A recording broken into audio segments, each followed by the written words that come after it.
नमस्कार दोस्तों, मैं हूँ प्रिया और आप सभी का एक बार फिर से स्वागत करती हूँ आपके अपने चैनल भक्ति मंत्र में। सर्वमंगल मांगल्ये शिवे सर्वार्थ साधिके शरण्ये त्र्यंबके गौरी नारायणी नमोस्तुते। जय माता दी। दोस्तों, आज हम श्री दुर्गा सप्तशती के 8वें अध्याय का श्रवण करेंगे, जो इस प्रकार है। असुरों के राजा प्रतापी शुंभ ने क्रोध युक्त होकर अपनी संपूर्ण सेना को युद्ध के लिए तैयार होने की आज्ञा दी। उसने कहा, अब उदयुद्ध नामक 86 असुर सेनापति अपनी सेनाओं के साथ युद्ध के लिए जाएं और कंबु नामक 84 सेनापति भी युद्ध के लिए जाएं और कोटिवीर्य नामक 50 सेनापति और धौम्रकुल नाम के 100 सेनापति प्रस्थान करें। कालक, दौहरीन, मौर्य और काल के यह दैत्य भी मेरी आज्ञा से सजकर युद्ध के लिए कूच करे। भयानक शासन करने वाला असुरों का स्वामी शुंभ इस प्रकार आज्ञा देकर बहुत बड़ी सेना के साथ युद्ध के लिए चला।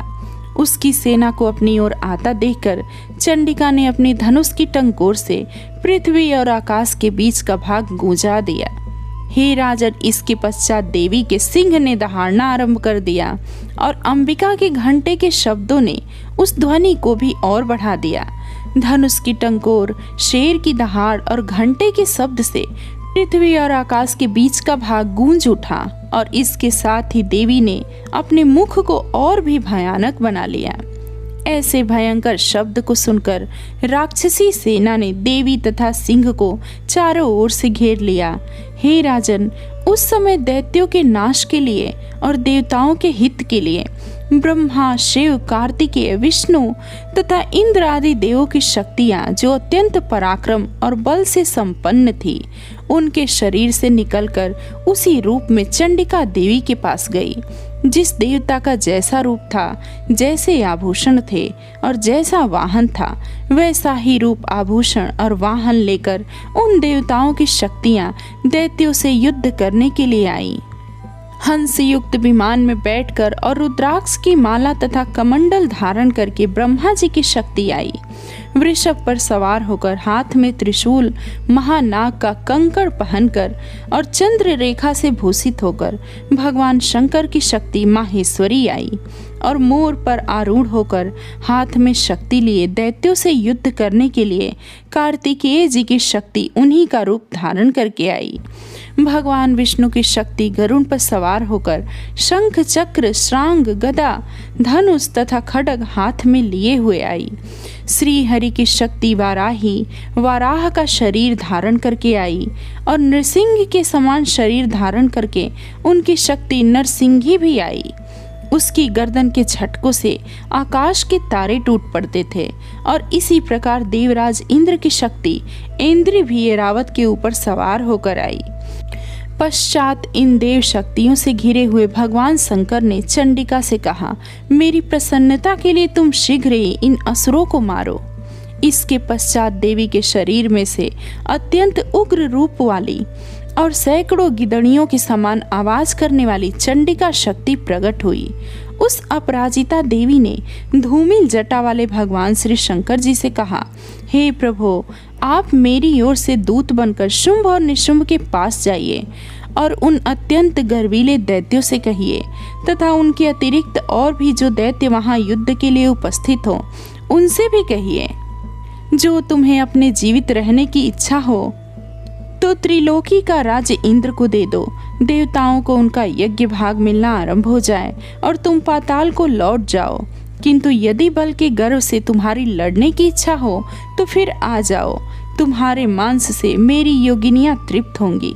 चूंकि उस देवी ने भगवान शंकर को दूत के कार्य में नियुक्त किया था, इसलिए वह संसार में शिवदूती के नाम से भी विख्यात हुई। भगवान शंकर से देवी का संदेश पाकर उन दैत्यों का क्रोध और भी बढ़ गया। वह जिस स्थान पर देवी विराजमान थी वहां पहुंचे और जाने के साथ ही उस पर बाणों और शक्तियों की वर्षा करने लगे। देवी ने उनके फेंके हुए बाणों, शक्तियों, त्रिशूल और फरसों को अपने बाणों से काट डाला और काली देवी उस देवी के साथ आगे खड़ी होकर शत्रुओं को त्रिशूल से विदीर्ण करने लगी और खंडवांग से कुचलने लगी। ब्रह्माणी जिस तरफ दौड़ती थी उसी तरफ अपने कमंडलों का जल छिड़क कर दैत्यों के वीर्य व बल को नष्ट कर देती थी और इसी प्रकार माहेश्वरी त्रिशूल से, वैष्णवी चक्र से और अत्यंत कोप वाले कौमारी शक्ति द्वारा असुरों को मार रही थी और इंद्री के बाजू के प्रभाव से सैकड़ों दैत्य रक्त की नदियां बहाते हुए पृथ्वी पर सो गए। बाराही ने कितने ही राक्षसों को अपनी थूथन द्वारा मृत्यु के घाट उतार दिया। दाढ़ों के अग्रभाग से कितने ही राक्षसों की छाती को चीर डाला और चक्र की चोट से कितनों को ही विदीर्ण करके धरती पर डाल दिया। बड़े बड़े राक्षसों को नरसिंही अपने नखों से विदीर्ण करके भक्षण करने लगी और सिंहनाद से चारों दिशाओं को गुंजाती हुई रणभूमि में विचर रही थी। शिवदूती के प्रचंड अट्टहास से कितने ही दैत्य भयभीत होकर पृथ्वी पर गिर पड़े और उनके गिरते ही वह उनको भक्षण कर गई। इस तरह क्रोध में भरे हुए मातृगणों द्वारा नाना प्रकार के उपायों से बड़े बड़े असुरों को मरते हुए देखकर राक्षसी सेना भाग खड़ी हुई और उनको इस प्रकार भागता देखकर रक्त बीज नामक महापराक्रमी राक्षस क्रोध में भरकर युद्ध के लिए आगे बढ़ा। उसके शरीर से रक्त की बूंदें पृथ्वी पर जैसे ही गिरती थी तुरंत वैसे ही शरीर वाला तथा वैसा ही बलवान दैत्य पृथ्वी से उत्पन्न हो जाता था।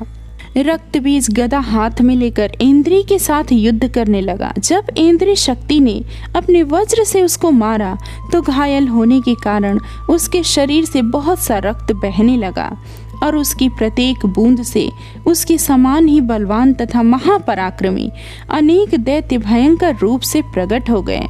वह सब के सब दैत्य बीज के समान ही बलवान तेज वाले थे। वह भी भयंकर अस्त्र शस्त्र लेकर देवियों के साथ लड़ने लगे। जब इंद्री के वज्र प्रहार से उसके मस्तक पर चोट लगी और रक्त बहने लगा तो उसमें से हजारों ही पुरुष उत्पन्न हो गए। वैष्णवी ने चक्र से और इंद्री ने गदा से रक्त बीज को चोट पहुंचाई और वैष्णवी के चक्र से घायल होने पर उसके शरीर से जो रक्त बहा उससे हजारों महासुर उत्पन्न हुए जिनके द्वारा यह जगत व्याप्त हो गया।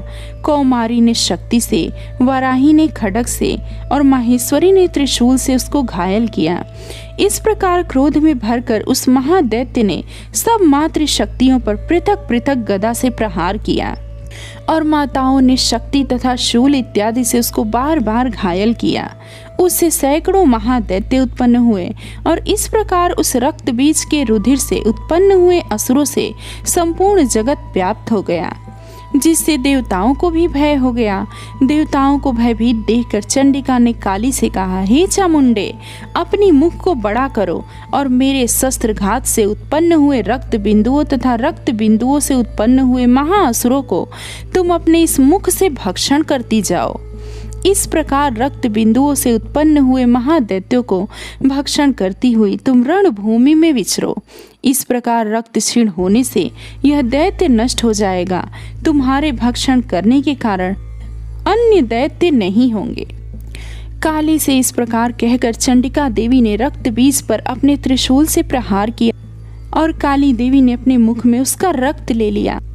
तब उसने गदा से चंडिका पर प्रहार किया। प्रहार से चंडिका को तनिक भी कष्ट न हुआ, किंतु रक्त बीज के शरीर से बहुत सा रक्त बहने लगा।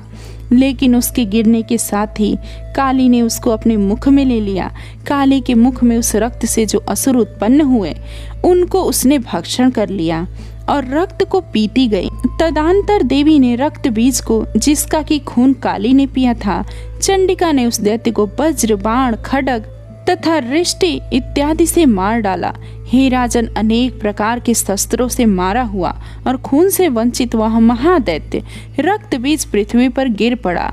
हे राजन, उसके गिरने से देवता अत्यंत प्रसन्न हुए और माताएं उन असुरों का रक्त पीने के पश्चात उद्यत होकर नृत्य करने लगी। तो दोस्तों, इस प्रकार से श्री दुर्गा सप्तशती का 8वां अध्याय भी संपूर्ण हुआ। अगले अध्याय में श्री दुर्गा सप्तशती के 9वें अध्याय की कथा का वर्णन करेंगे। तब तक के लिए जय माता दी।